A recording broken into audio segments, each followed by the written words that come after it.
Okay, so last part of halogen family here. Okay, so here we are looking into some other compounds. For example, hydrogen chloride. Hydrogen chloride is HCl. So you can prepare hydrogen chloride in lab by heating sodium chloride with concentrated sulfuric acid. Okay, sodium chloride with H2SO4 for 420 Kelvin, you get your HCl. Same way you have your NaHSO4, which is a byproduct here, heated further with NaCl, again you produce your HCl. Now HCl can be dried by passing through concentrated sulfuric acid. Okay, that is again your concentrated H2SO4. Next, properties.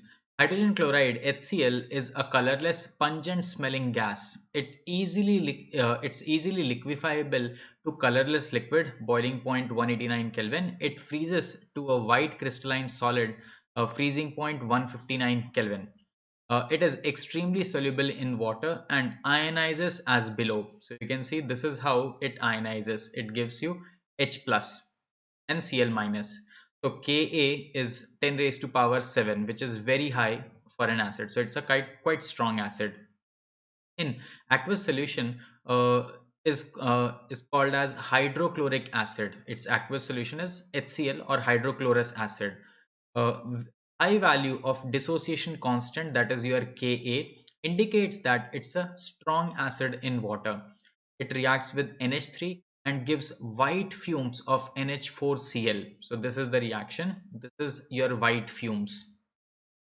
When three parts of concentrated HCl and one part of concentrated HNO3 they are mixed, it is called as aqua regina, that is formed, which is used for dissolving noble metals. Example, gold and platinum. So you can dissolve your gold and platinum metals if you have your aqua regina. What is aqua regina? It's three parts of concentrated HCl and one part of concentrated HNO3. Next, properties. Okay, one more thing. So why we are doing this, you can actually extract your metal. Note that gold is quite expensive in the market, valuable in the market, same as platinum. So you can actually separate them out. Next, other properties. Hydrochloric acid decomposes salts of weak acid. For example, carbonates, hydrogen carbonates, sulfates, etc. You can see the reaction. Okay. Carbonate, hydrogen carbonate, sulfate. With HCl, they all form NaCl, CO2, CO2, SO2, and water. So uses of hydrogen chloride in manufacture of chlorine, NH4Cl, and glucose from cornstarch, for the extraction of glue from bones and purifying bone black. Lastly, in medicine and as laboratory reagent, we use HCl, hydrochloric acid. Next, oxoacids of halogens. So, due to high electronegativity and small size, fluorine forms only one oxoacid, that is HOF, known as fluoric 1 acid or hypofluorous acid. All the other halogen they form several oxoacids, okay, that is oxygen acids with oxygen. Most of them cannot be isolated in pure state. They are stable only in various aqueous solutions or in the form of their salt. So you can see here, this is your oxidation state 1, oxidation state 3, oxidation state 5, oxidation state 7. Okay. So halic acid also, this is hypohalous acid. Note down the name: halous acid, halic acid, perhalic acid. Okay, so these are kind of the common names. So you can see hypohalous acid. So this will be hypofluorous, hypofluorous, hypochlorous, hypobromous, hypoidous. Same way, halous will be chlorous, halic will be chloric, bromic, iodic, and perhalic you can see perchloric, perbromic, and periodic acid. Note down the names also. Okay, you can check out the oxidation state later on, that this is at +1 oxidation state, and as you go down the oxidation state goes up to +7. Okay, next, yeah, note down that structures, and if you can draw the structures, do practice the structures, important. Some of the structures are here. Hypochlorous acid is like this. HOCl. Chlorous acid is Cl, double bond with oxygen, single bond OH. Chloric acid is Cl, double bond O, single bond OH. Perchloric acid is triple double bond O, double bond O, double bond O, OH. So what you note here, that hydrogen is always connected with oxygen in all the cases.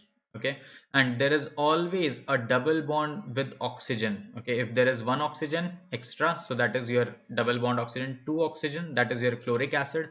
And in perchloric acid you have three double bonds with oxygen. So again, hypochlorous, chlorous, chloric, perchloric. Next, interhalogen compounds. So we have already seen interhalogen compounds, that is they are forming x prime, x prime 3, x prime 5, x prime 7.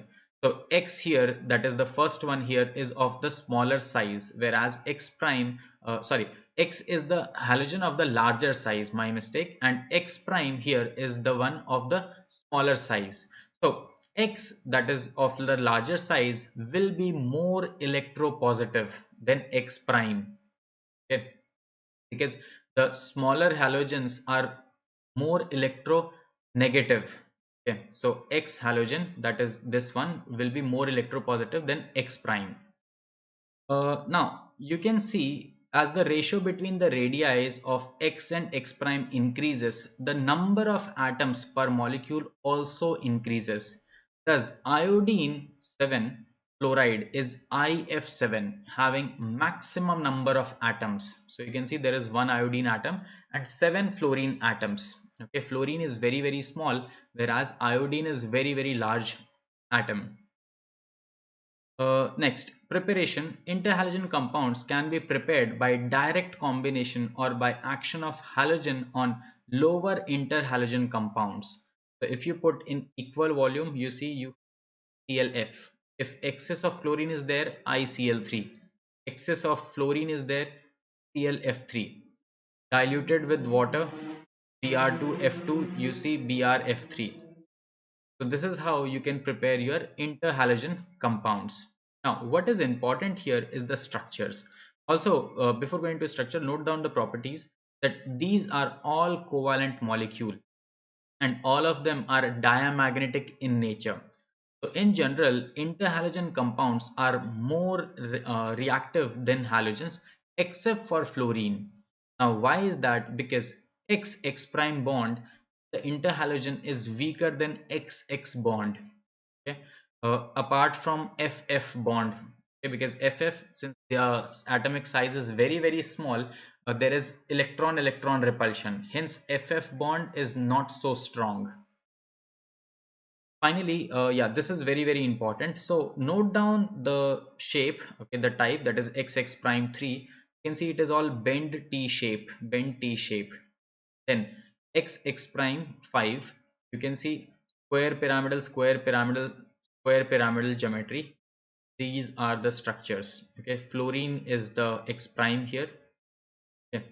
Finally, X prime 7, that is IF7, that is your pentagonal bipyramidal structure, colorless gas. So just try to draw these structures and try to remember the structures. Also, if you can see, bent T shape is kind of easy to see. Basically, there will be two lone pairs which will be free. Okay, so that's why it will get a bend T shape type of structure. Also remember that lone pair repulsion is stronger as compared to bond pair repulsion, hence bend T shape. So for practice, just draw these, and that's it over the group 17. Bye bye, thank you.